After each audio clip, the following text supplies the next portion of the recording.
يقول الشاعر مفرح الضمني رحمة الله عليه.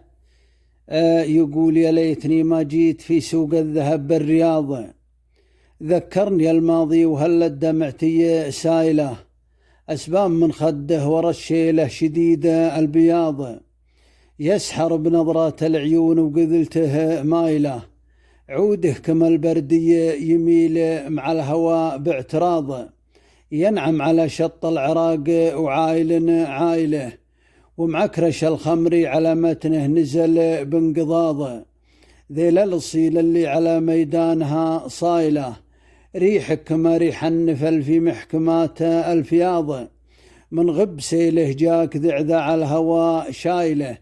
لو تسمح الفرصة لعلم به جريدة عكاظ، ترفع لها الراية وتكتب عنها وتسايله.